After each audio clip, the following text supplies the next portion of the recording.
नमस्कार.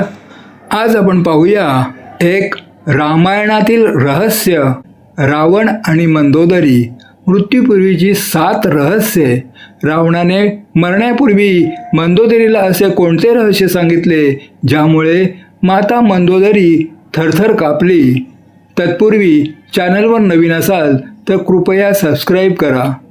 माहिती आवडल्यास लाईक करा आणि कमेंटमध्ये जय श्रीराम लिहायला विसरू नका. चला तर पाहूया.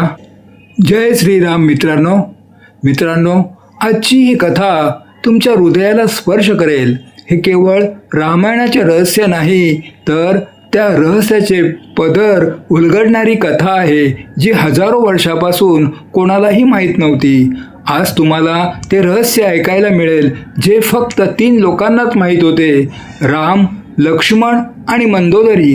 पण आज हे रहस्य तुमच्यासमोर प्रकट होईल आणि ही कथा तुम्हाला शेवटपर्यंत खिलवून ठेवेल, कारण यामध्ये ते सत्य दडले आहे जे राक्षसराज रावणाने आपल्या आयुष्याच्या शेवटच्या संध्याकाळी सांगितले होते, जे ऐकून अंगावर शहारे येतील.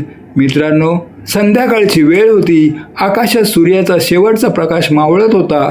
लंकेची विशाल नगरी धूर आणि रक्ताच्या वासाने भरली होती. सर्वत्र तुटलेली शस्त्रे, पडलेली झाडे आणि कोसळलेले राजवाडे दिसत होते. युद्ध शिगेला पोचले होते. वानर सेना शेवटच्या प्रहाराची तयारी करत होती. त्याचवेळी मंदोदरी युद्धभूमीच्या दिशेने धावत येते. तिचे श्वास जड झाले होते, पाय थरथरत होते, पण तिचे हृदय तिला थांबवू देत नव्हते. ती एकाच व्यक्तीला शोधत होती, रावण, तिचा स्वामी, तिचा पती, लंकेचा रक्षक आणि आज एक जखमी योद्धा. मंदोदरीच्या डोळ्यासमोर एक भयानक दृश्य होते. धुळीने माखलेला आणि रक्ताने भिजलेला रावण जमिनीवर पडला होता, पण त्याचा अभिमान अजूनही आभाळाला भिडणारा होता. त्याच्या चेहऱ्यावर वेदना होत्या, पण डोळ्यात ती जुनी आग होती. मंदोदरी त्याच्या जवळ बसते, त्याचे हात हातात घेते. तिच्या डोळ्यातून सतत अश्रू वाहत होते. रावण हसतो आणि हळूच म्हणतो, मंदोदरी, राक्षसांची राणी रडत नाही. राक्षसांची राणी कधीही कमकुवत पडत नाही. मंदोदरी थरथरत्या आवाजात म्हणते, आज राक्षसांची राणी बोलत नाहीये. आज फक्त एक पत्नी बोलत आहे, एक स्त्री बोलत आहे, जिचे हृदय तुटले आहे. स्वामी, तुम्ही हे काय केले? लंका जळत आहे, आपला वंश संपला आहे. तुम्ही हे युद्ध का निवडले? असा मार्ग का निवडला ज्याने सर्व काही नष्ट केले? रावण काही क्षण गप्प राहतो. त्याचे श्वास जड होऊ लागतात. मग तो हळूच म्हणतो, मंदोदरी, तुला ते सत्य सांगण्याची वेळ आली आहे, जे मी आयुष्यभर लपवून ठेवले. तुला माहीत आहे, तू फक्त माझी पत्नी नाहीस, तू माझी सर्वात मोठी मैत्रीण आहेस, माझी शक्ती आहेस, आणि आज मी तुला माझ्या आयुष्यातील पहिले रहस्य सांगणार आहे. मंदोदरी त्याच्या चेहऱ्याकडे पाहते. रावणाच्या डोळ्यात पहिल्यांदाच थकवा दिसत होता. रावण म्हणतो, मंदोदरी, पहिले रहस्य, मी सीतेचे अपहरण का केले? प्रत्येक जण विचार करतो की मी वासनेपोटी सीतेचे अपहरण केले. प्रत्येकाला वाटते की मी तिच्या सौंदर्याचा लोभी होतो, पण सत्य यापेक्षा खूप वेगळे आहे. इतके वेगळे की ते ऐकून जगातील प्रत्येक माणूस थक्क होईल. मंदोदरी धडधडत्या हृदयाने विचारते, तर मग तुम्ही सीतेचे अपहरण का केले? रावणाचे डोळे आकाशाकडे वळतात. त्याचे शब्द हळूहळू जड होतात. मंदोदरी, पहिले रहस्य हे आहे की सीता माझ्या आयुष्यात पहिल्यांदा तेव्हा आली नाही जेव्हा राम वनात होते. ती जन्माच्या वेळीच माझ्यासमोर आली होती. मंदोदरी थक्क होते. जन्माच्या वेळी? रावण मान हलवतो. हो, सीतेचा जन्म माझ्या डोळ्यासमोर झाला होता, आणि ही गोष्ट आजपर्यंत कोणालाही माहीत नव्हती. मीच तिला जन्माच्या वेळी पृथ्वीला सोपवले होते, कारण त्यावेळी एक भयानक अपशकुन झाला होता. आकाशात एक उल्का तुटली होती. महाराजांनी सांगितले की ही बालिका राक्षस कुळाचा विनाश करेल. मी त्या नवजात बालिकेला एका पवित्र भूमीवर सोडून दिले, जेणेकरून कोणीतरी तिला शोधून काढावे आणि ती तिच्या नशिबाच्या मार्गावर जावी. मंदोदरीचे डोळे विस्फारले जातात. ती कापऱ्या आवाजात विचारते, स्वामी, तर मग काय सीता? रावण हळूच म्हणतो, हो मंदोदरी, सीता केवळ मैथिली नाही, ती लंकेचीही मुलगी आहे. ती माझ्या रक्ताशी जोडलेली आहे, माझ्या कुळाशी जोडलेली आहे. हे ते पहिले रहस्य आहे जे मी आयुष्यभर लपवले. मंदोदरीचे शरीर सुन्न होते. तिच्यासाठी हे सत्य एखाद्या वीज कोसळल्यासारखे होते. ती रावणाचे हात घट्ट पकडते आणि विचारते, पण जर ती तुमच्या कुळाची होती तर तुम्ही तिचे अपहरण का केले? तिला तुमच्या शत्रूच्या हातातून का हिसकावून घेतले? रावण एक दीर्घ श्वास घेतो आणि दुसरे रहस्य सांगण्याची तयारी करतो. त्याचा आवाज हळूहळू जड होत होता. युद्धभूमीचा गोंगाट कमी झाला होता आणि त्याच्या हृदयाचे ठोके वाढत होते. रावण म्हणतो, मंदोदरी, दुसरे रहस्य, मी युद्ध का निवडले? मला माझा अंत माहीत होता. मला माहीत होते की माझा वध कोणाच्या हातून लिहिलेला आहे. मला माहीत होते की मी जगातील कोणत्याही राक्षस, देवता, असुर किंवा दानवाकडून हरणार नाही. पण एक जागा अशी होती जिथे मी कमकुवत होतो आणि ती म्हणजे मनुष्य. राम मनुष्य अवतारात आले होते. त्यांच्या आगमनानेच माझ्या मनात एक भीती निर्माण झाली होती, कारण मला माहीत होते की माझा अंत त्यांच्या हातून लिहिला गेला आहे. देवांनी हे आधीच ठरवले होते आणि मी त्या नशिबातून सुटू शकत नव्हतो. मंदोदरी रडत विचारते, तर काय हे युद्ध नियती होते? रावण हसून म्हणतो, नियतीही माझी होती, निर्णयही माझा होता. सीतेचे अपहरण हे फक्त एक माध्यम होते. युद्ध तर व्हायचेच होते, कारण माझा आत्मा फक्त रामाच्या हातूनच मुक्त होऊ शकत होता. मंदोदरी हुंदके देऊ लागते. तिची बोटे रावणाचे हात धरताना थरथरत होती. तिच्या डोळ्यात भीती होती, वेदना होत्या, प्रश्न होते. ती विचारते, स्वामी, तुमचे तिसरे रहस्य काय आहे? रावण आपले डोळे मिटतो, काही क्षण शांत राहतो, मग म्हणतो, मंदोदरी, तिसरे रहस्य हे आहे की मी ती मर्यादा ओलांडली जी कोणत्याही प्राण्याने ओलांडू नये. मी अहंकारापोटी ब्रह्मदेवांचे वरदान मोडले. मला वरदान होते की देव, दानव, असुर कोणीही मला मारू शकणार नाही, पण मनुष्य मला मारू शकतो. आणि मी विसरलो होतो की अहंकारासमोर कोणतेही वरदान टिकू शकत नाही. मी स्वतः माझी मर्यादा मोडली आणि माझा पतन निश्चित झाला. मंदोदरी थरथरत उभी राहते. तिच्या पायात ताकद उरली नव्हती. तिचे डोळे लाल झाले होते. ती हळूच म्हणते, स्वामी, तर हे सर्व तुमचीच इच्छा होती? रावण हळूच म्हणतो, हो मंदोदरी, माझे चौथे रहस्य हेच आहे की मीच माझ्या अंताला आमंत्रण दिले. मीच ते द्वार उघडले जे माझ्या मृत्यूकडे जात होते. मंदोदरी रडत रावणाच्या छातीवर डोके ठेवते. आकाशात वीज चमकते, हवा जड होते, युद्धभूमी शांत होते. मंदोदरी रावणाजवळ बसली होती. तिच्या डोळ्यात असह्य वेदना होत्या. युद्धभूमीवरील धूळ वाऱ्यात उडत होती. आकाश लाल झाले होते. जणू निसर्गही रावणाच्या अंताची साक्ष देत होता. वानर सेनेची गर्जना दुरून ऐकू येत होती, पण रावणाच्या श्वासाचा आवाज या विशाल आवाजापेक्षाही जड वाटत होता. रावणाने आपला चेहरा वर उचलला. त्याच्या डोळ्यात भीती नव्हती, पण एक विचित्र वेदना होती जी त्याने आयुष्यभर कोणालाही दाखवली नव्हती. मंदोदरीने हळूच त्याचे डोके आपल्या मांडीवर घेतले. ती रडत होती, पण रावणाने हात वर करून तिचे अश्रू पुसले. रावण म्हणतो, मंदोदरी, आत्तापर्यंत मी तुला 4 रहस्य सांगितली, पण अजून ते रहस्य बाकी आहे ज्याला मी माझ्या आयुष्यातील सर्वात मोठे सत्य मानतो. मंदोदरी विचारते, स्वामी, काय ते रहस्य तुमच्या पतनापेक्षाही मोठे आहे? रावण डोळे मिटतो, म्हणतो, हो, हे ते सत्य आहे जे मला जन्मापासून मृत्यूपर्यंत जाळत राहिले. पण मी हे कधीही कोणाला सांगितले नाही. युद्धभूमीवर एका क्षणासाठी जणू हवा थांबली. मंदोदरीचे हृदय वेगाने धडधडू लागले. रावण हळूच बोलतो, माझे पाचवे रहस्य, माझी खरी शक्ती आणि माझी खरी कमजोरी. मंदोदरी आश्चर्यचकित होऊन विचारते, स्वामी, तुमची सर्वात मोठी कमजोरी कोण होती? रावण हसण्याचा प्रयत्न करतो, पण वेदना त्याचे हसणे दाबून टाकतात. तो म्हणतो, माझे पाचवे रहस्य, माझी शक्ती कोणतीही स्तुती नव्हती. माझी शक्ती कोणतेही वरदान नव्हते. माझी शक्ती कोणताही मंत्र नव्हता.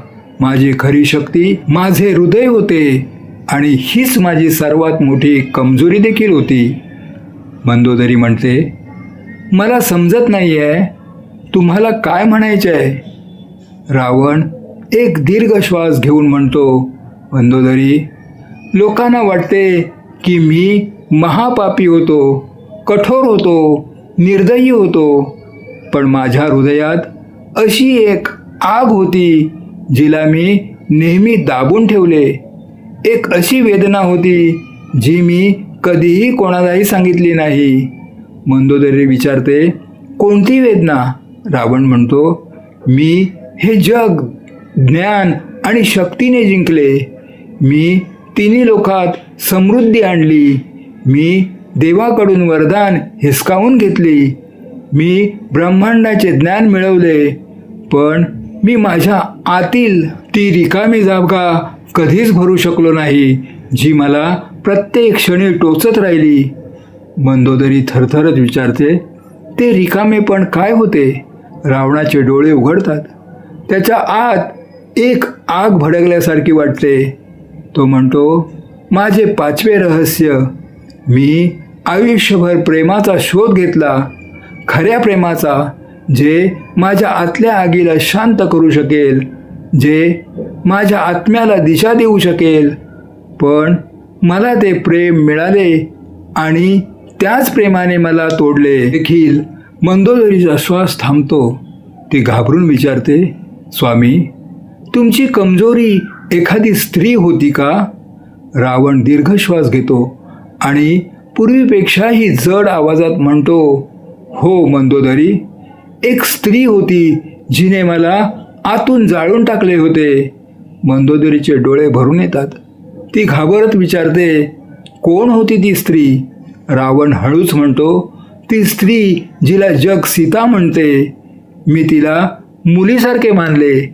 ती माझ्या कुळाची होती, पण तिच्यामध्ये एक पवित्र प्रकाश होता, एक दिव्य तेज होते ज्याने मला आतून बदलून टाकले. एक आग लावली, पण ती आग मला नष्ट करत गेली. मंदोदरी म्हणते, तुम्ही सीतेचा मुलीसारखा विचार केला, तर मग हे प्रेम कसे? रावणाच्या डोळ्यात पश्चातापाची चमक येते. तो म्हणतो, मंदोदरी, मी कधीही वासना केली नाही. मी कधीही सीतेकडे स्त्री म्हणून पाहिले नाही, पण तिच्या दिव्यतेने मला बांधून ठेवले. माझा आत्मा तिच्यामुळे प्रभावित झाला. तिची शक्ती, तिची सहनशक्ती, तिची मर्यादा याने माझ्या आत दडलेल्या त्या माणसाला जागे केले, ज्याला मी वर्षापूर्वीच पुरले होते. मंदोदरी गप्प होते. तिचे हृदय जड होऊ लागते. ती विचारते, तर मग तुम्ही सीतेचे अपहरण या प्रेमामुळे गेले? रावण लगेच म्हणतो, नाही, कधीच नाही. मला तिला मिळवण्याची कधीच इच्छा नव्हती. मी कधीच मनातही तिच्याबद्दल चुकीचा विचार केला नाही. तिचे सौंदर्य दिव्य होते, पण माझे मन पापाकडे गेले नाही. मी तुला शपथ घेऊन सांगतो. मंदोदरीचा गळा दाटून येतो. तिच्या डोळ्यात संमिश्र भावना होत्या, वेदना, राग आणि करुणा. ती म्हणते, तर मग तुम्ही हे विनाशकारी युद्ध का निवडले? का आपल्या प्रजेला उद्ध्वस्त केले? का हा विनाश ओढवून घेतला? रावण हळूच म्हणतो, मंदोदरी, जेव्हा मी सीतेला पाहिले तेव्हा मला पहिल्यांदा असे वाटले की माझ्या आतही काहीतरी सत्य आहे जे दिव्यता ओळखते, पण याच ओळखीने माझ्या आतल्या अधर्माच्या आगीला उघड केले. माझ्या आत दोन शक्ती संघर्ष करीत होत्या, एक माझी दिव्यता आणि दुसरा माझा अहंकार, आणि अहंकाराने मला हरवले. मंदोदरी रडत म्हणते, स्वामी, तुम्ही मला का नाही सांगितले? हे रहस्य का लपवले? रावण तिच्या डोळ्यात पाहून म्हणतो, कारण मला वाटायचे की तू मला फक्त एका योद्ध्याच्या रूपात पाहावे, फक्त एका राजाच्या रूपात पाहावे, एका कमकुवत पुरुषाच्या रूपात नाही. मंदोदरी म्हणते, स्वामी, तुम्ही कमकुवत नव्हता, तुम्ही फक्त एक मनुष्य होता. रावण म्हणतो, हेच तर सत्य आहे मंदोदरी. मी राक्षस नव्हतो, मी देवही नव्हतो. मी फक्त एक मनुष्य होतो, जो आपल्या शक्तींनी भ्रमित झाला होता, ज्याने आपल्या आत्म्याचा आवाज ऐकला नाही. त्याच्या डोळ्यात अश्रू येतात, जे त्याने आयुष्यभर कधीच गाळले नव्हते. मंदोदरी कातर आवाजात विचारते, स्वामी, आता जेव्हा तुम्ही हे सर्व सांगितले आहे, तर सांगा, तुम्हाला तुमच्या कर्माचा पश्चाताप आहे का? रावणाचे डोळे जड होतात. तो आकाशाकडे पाहतो, मग हळूच म्हणतो, मंदोदरी, माझी सर्वात मोठी हार युद्धभूमीवर झाली नाही. माझी हार त्या दिवशी झाली, ज्या दिवशी मी सीतेला लंकेत आणले. त्याच दिवशी माझा अंत निश्चित झाला. अचानक आकाशात गर्जना होते, विजेसारखा एक प्रकाश पसरतो. युद्धभूमी अधिक प्रकाशाने उजळून निघते. लक्ष्मण आणि वानर सेना जवळ येत होती. मंदोदरी घाबरून रावणाचा हात पकडते, पण रावण शांत होता. तो म्हणतो, मंदोदरी, अजून माझी रहस्य संपलेली नाहीत. जे मी तुला पुढे सांगणार आहे ते माझ्या संपूर्ण आयुष्यातील सर्वात खोल सत्य आहे, जे फक्त राम जाणत होते आणि आता तू जाणशील. हे बोलतानाच त्याचे श्वास अधिक जड होतात. हवेत एक भयानक शांतता पसरते. लंकेच्या भूमीवर अंधार गडद होत होता. युद्धाची आग विझली होती, पण हवा अजूनही रक्त आणि राखेच्या वासाने भरली होती. मंदोदरी रावणाजवळ गुडघ्यावर बसली होती. तिच्या डोळ्यात भीती होती, वेदना होती, आणि अशी एक भीती होती जी तिने यापूर्वी कधीही अनुभवली नव्हती. रावणाचे शरीर कोसळले होते, पण त्याच्या डोळ्यात जी आग जळत होती ती कोणत्याही योद्ध्याच्या शेवटच्या श्वासापेक्षा कैक पटीने प्रबळ होती. मंदोदरी हळूच म्हणाली, स्वामी, तुम्ही म्हणालात की तुमची रहस्य अजून संपलेली नाहीत. कृपया सांगा, मला तुमच्या मनाची ती खोली जाणून घ्यायची आहे, जी तुम्ही जगापासून लपवून ठेवली. पण आता ती काय आहे? रावणाने आकाशाकडे पाहिले, जणू तो त्या परमशक्तीला पाहण्याचा प्रयत्न करीत होता, जिच्याशी तो आयुष्यभर झगडला. मग त्याने आपले डोळे मिटले आणि म्हणाला, मंदोदरी, आता मी तुला माझे 6वे रहस्य सांगतो.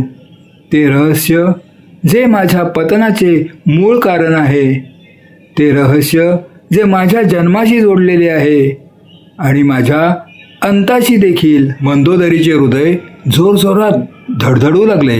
तिने स्वतःला सावरत विचारले, स्वामी, काय हे रहस्य तुमच्या जन्माचे सत्य आहे? रावण हळूहळू मान हलवतो आणि म्हणतो, हो, माझे 6वे रहस्य माझ्या जन्मापासूनच सुरू होते, आणि या रहस्याने मला नेहमीच घाबरवले, कारण मी हे कधीही कोणाला सांगितले नाही, अगदी तुलाही नाही. मंदोदरीचे डोळे विस्फारले. ती भयभीत स्वरात विचारते, तुमच्या जन्मात असे काय होते जे इतके घातक होते? रावणाचा आवाज जड होतो आणि तो म्हणतो, माझा जन्म सामान्य नव्हता. मी ऋषी विश्रवा आणि आई कैकसी यांचा मुलगा, पण लोकांना हे माहीत नाही की माझ्या जन्माच्या वेळी 3 आकाशीय संकेत प्रकट झाले होते, जे कोणत्याही योद्ध्यासाठी शुभ मानले जात नाहीत. मंदोदरी चकित होऊन विचारते, कोणते संकेत? रावण दीर्घ श्वास घेऊन म्हणतो, पहिला संकेत, माझ्या जन्माच्या वेळी सूर्याचा प्रकाश अचानक अंधुक झाला होता. जणू कोणीतरी त्याला झाकून टाकले असावे. माझ्या वडिलांनी याला अशुभ मानले. दुसरा संकेत, माझ्या जन्मानंतर लगेचच माझ्या शरीरातून आगीसारखी एक ज्वाला निघाली, जी कोणत्याही मानवी शरीरासाठी अशक्य आहे.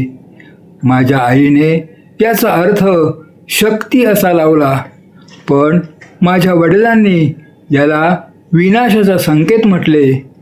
तिसरा संकेत, माझ्या जन्माच्या क्षणी एक भविष्यवाणी झाली, जी फक्त माझ्या वडिलांनी ऐकली, दुसरी कोणीही नाही. मंदोदरी घाबरलेल्या आवाजात विचारते, ती भविष्यवाणी काय होती? रावण हळूच म्हणतो, भविष्यवाणी अशी होती की जेव्हा मी शक्तीच्या शिखरावर पोहोचलो असेन, जेव्हा माझ्याकडे 3 लोकांची संपत्ती असेल, जेव्हा देव देखील माझे नाव ऐकून भयभीत होतील, तेव्हाच एक सामान्य मनुष्य मला मातीत मिसळून देईल. मंदोदरी म्हणते, पण हे तर वरदान आणि शाप दोन्हीसारखे वाटते. रावण म्हणतो, हो, आणि हीच माझ्या आयुष्यातील सर्वात मोठी भीती होती. मी जन्मापासूनच हे जाणून होतो, माझा मृत्यू देवांच्या हातून होणार नाही, माझा अंत एक मनुष्यच करेल. मंदोदरी थांबून विचारते, तर मग हे 6वे रहस्य फक्त तुमच्या मृत्यूची भविष्यवाणी होती? रावण मान हलवतो, पण म्हणतो, नाही, ही तर फक्त सुरुवात होती. माझे 6वे रहस्य यापेक्षाही खोल आहे. मंदोदरीचा श्वास रोखला जातो. ती विचारते, तर मग खरे रहस्य काय आहे? रावणाचे डोळे चमकतात, जणू त्याच्या आत काही तुफान उसळले असावे. तो म्हणतो, खरे सत्य हे आहे की माझा जन्म केवळ राक्षस कुळात झाला नाही. माझा आत्मा आधी एक देवता होता. मंदोदरी सुन्न होते. तिच्या तोंडून शब्द फुटत नव्हते. ती जणू दगडाची मूर्ती बनली होती. ती कशीबशी विचारते, स्वामी, तुम्ही देवता होता? रावण म्हणतो, हो मंदोदरी, माझा आत्मा आधी देवत्वात होता. मी एक दिव्य योद्धा होतो, एक संरक्षक, एक त्रिलोक रक्षक. पण एका अपराधामुळे मला देवत्वातून काढून टाकण्यात आले. माझ्या आत्म्याला असुर कुळात जन्म घेण्याचा शाप दिला गेला आणि तो शाप मला रावण बनवून गेला. मंदोदरी विचारते, स्वामी, तुम्ही असा कोणता अपराध केला होता ज्यामुळे तुम्हाला देवत्वातून खाली पाडण्यात आले? रावण काही काळ गप्प राहतो. मग म्हणतो, माझा अपराध होता अहंकार. मी देवांमध्येही माझ्या ज्ञानाला सर्वात श्रेष्ठ मानत होतो. माझी इच्छा होती की मी ब्रह्मांडाचे प्रत्येक रहस्य जाणावे, प्रत्येक शक्ती मिळवावी. पण मी एकही नियम मानला नाही. मी देवनियमांचे उल्लंघन केले आणि त्याच दिवशी माझे देवत्व संपले. मंदोदरीचे ओठ थरथर कापतात. ती विचारते, तर तुमचे हे असुर जीवन, तुमचे हे राक्षसी स्वरूप, हे सर्व त्या देवशापाचा परिणाम होता? रावण जड आवाजात म्हणतो, हो हो मंदोदरी, मी राक्षस म्हणून जन्मलो नव्हतो. मला राक्षस बनवण्यात आले. माझे कर्म, माझी जिद्द, माझे निर्णय यांनी मला राक्षस बनवले. माझ्या आतल्या इच्छा, शक्ती आणि ज्ञानाने मला राक्षसांचा राजा बनवले. पण माझ्या आतला तोच अहंकार ज्याने मला देवत्वातून खाली पाडले, त्यानेच मला इथपर्यंत आणले. मंदोदरीच्या डोळ्यातून अश्रू वाहू लागतात. ती म्हणते, स्वामी, तुमच्या आत इतके मोठे वादळ होते, इतके मोठे रहस्य, आणि तुम्ही मला कधीच सांगितले नाही. रावण म्हणतो, कारण हे माझे सर्वात खोल सत्य होते. हे ते सत्य होते जे मला प्रत्येक रात्री जाळत होते. मी 2 आत्म्यांचा माणूस होतो. एक देवत्वाची आत्मा जी चांगल्याकडे ओढत होती आणि एक राक्षसी आत्मा जी शक्तीकडे ओढत होती. मी दोघांमध्ये विभागला गेलो होतो आणि या युद्धाने मला पूर्णपणे तोडून टाकले. मंदोदरी त्याचा हात पकडते. रावणाचे डोळे अंधुक होत होते, पण त्याचा आवाज अजूनही खंबीर होता. तो म्हणतो, मंदोदरी, हे 6वे रहस्य सांगितल्यानंतर आता मी तुला माझे 7वे रहस्य सांगेन. पण 7वे रहस्य यापेक्षाही अधिक भयानक असेल, कारण ते माझ्या अंताचे सर्वात मोठे सत्य आहे, जे या युद्धाला पूर्णपणे बदलून टाकेल. मंदोदरीचे हात थरथर कापायला लागतात. ती घाबरून म्हणते, स्वामी, अजूनही रहस्य, अजूनही सत्य. काय अजून बाकी आहे? रावण म्हणतो, हो, 7वे रहस्य माझ्या आयुष्यातील अंतिम सत्य आहे आणि ते सत्य रामाशी जोडलेले आहे. मंदोदरी विचारते, रामाशी कसे? रावण म्हणतो, माझे 7वे रहस्य हे आहे की राम माझे शत्रू नव्हते. राम ती व्यक्ती होती जिला मी जन्मापासून ओळखत होतो, जिला माझा आत्मा ओळखत होता, कारण रामच ती देवशक्ती होती जिच्या हातून मला मुक्त व्हायचे होते. आणि हे रहस्य माझ्या आयुष्याचा शेवटचा अध्याय बनले. हवेत एक खोल शांतता पसरते.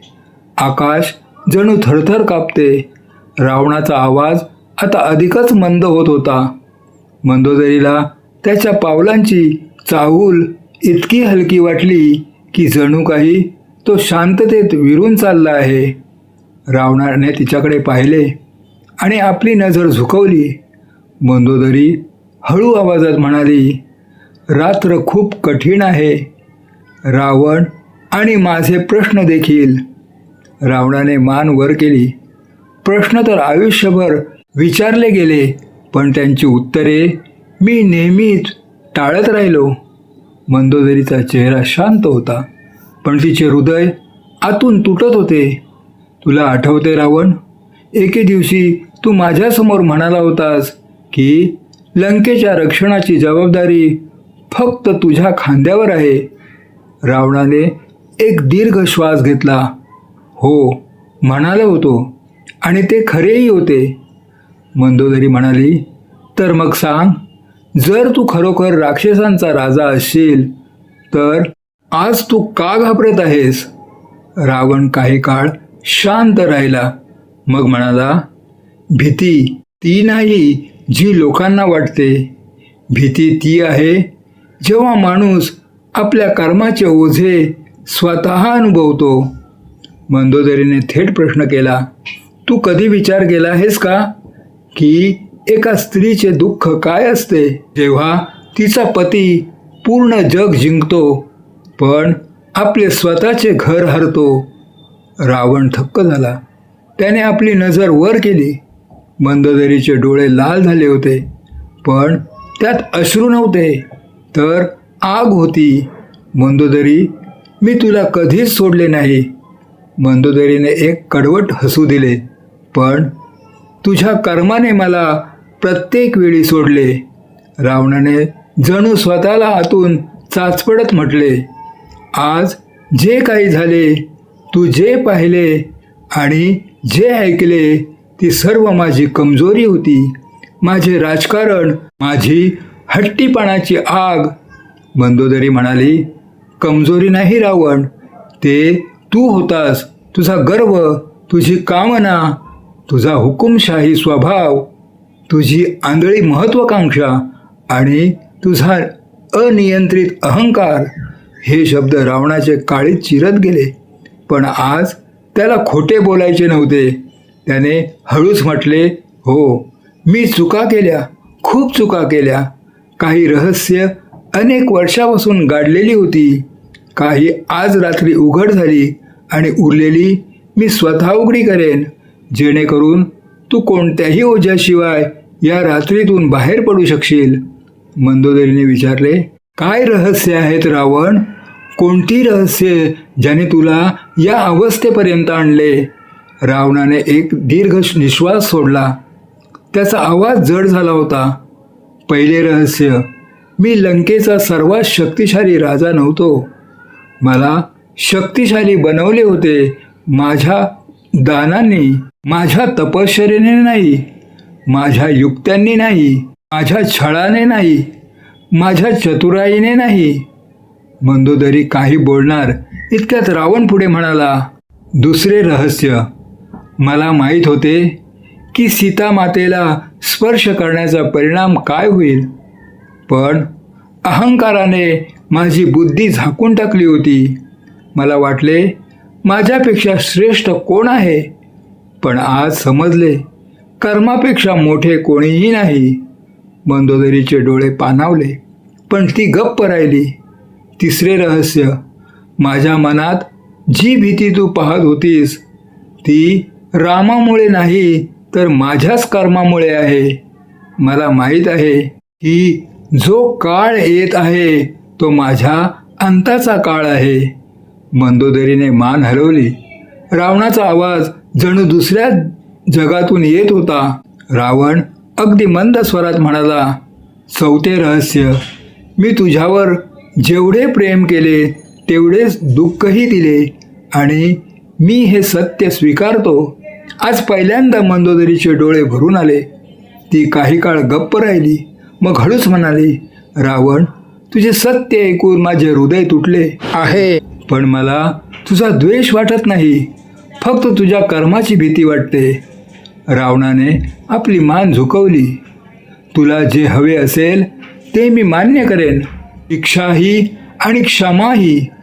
मंदोदरीने त्याच्याकडे पाहिले आणि म्हणाली, शिक्षा नको रावण, आज मी तुला सोडायला आली आहे.